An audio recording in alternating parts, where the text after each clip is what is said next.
Hi everyone. Hello. Hello. Yeah, we said that. It's like a little gnome voice or someone. Before we begin, I'm just going to announce some of the readings we have coming up in the next week. On Friday, Matt Longabuco, the coordinator of the Friday Night Series, is hosting a furniture press reading.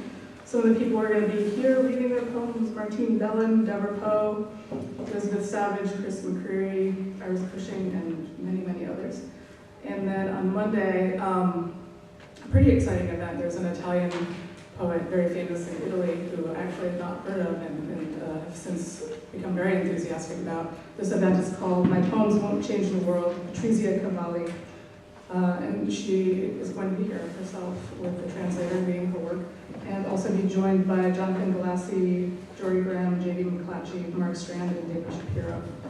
So that will be exciting and interesting. And then on Wednesday, a week from tonight, we have Ann Boyer and Matthias Wegener, I think that's how you say his last name, coming from LA. And if you don't have our newsletter, it's pretty hot off the press, so please pick one up if you don't subscribe and get it in the mail. So with that, I think we'll just start. And Kevin Varrone is going to be reading first, and he will be introduced by Elinor Nauen. Thank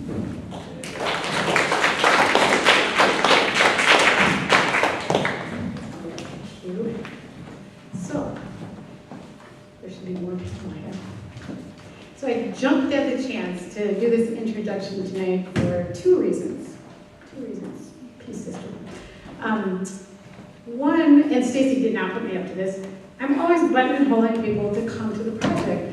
And I thought, well, here you already are, and I wanted to invite everybody, if you're not already a member, to join and be a bigger part of this world. So that's my little plug. But of course, the real reason is because I love the poetry of Kevin Varrone. I'm a big fan. In particular, I love Box Score, an autobiography, his most recent work. And I've been saying, since I read it, that it's probably the best sustained work on baseball that I've ever read. And I read a lot of baseball poetry, so that's saying something. I feel like there's probably not much I've missed, unfortunately. I say that because, like any good piece of work, Box Score is not only about the subject, in this case baseball, but about family, home, history, loyalties, the ephus pitch, dis and re-location, and a whole lot more. A turning of us over from time to history, as he writes. Among the many things to like in this poem is how cool it is, and by cool I mean not sentimental. And while I'm at it, let me say that I really admire in his work as a whole that there's just like this absence of being brittle or ironic or hip.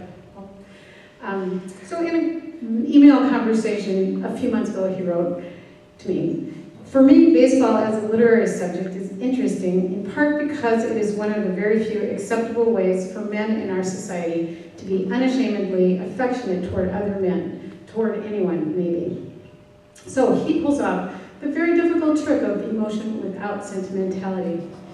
A key feature in all of his work, in fact, is the way he manages to open up whatever he's talking about, including the emotion. So I'm just saying, read Box Score. And it's so easy to do that because he made this amazing app from it with like 6 dozen poets reading the 79 sections and all these little extras and fabulous artwork, and it's free, so no excuse. Reading Kevin Varrone's work, I think, wow, what a good poet. Then I wonder, which is what I felt like his work led me to ask, what does that even mean? It means that any individual poem is part of a whole, part of a body of work that is accomplished, moving, enjoyable, valuable. He writes, something imperfect may carry something perfect. And I think, here's a poet I trust. In the way that Auden's face is gorgeously ruined, Varrone's poetry is gorgeously lived. He loves what's broken. He's made room, as he says, in our imagination for ruins. It also means that I need his work.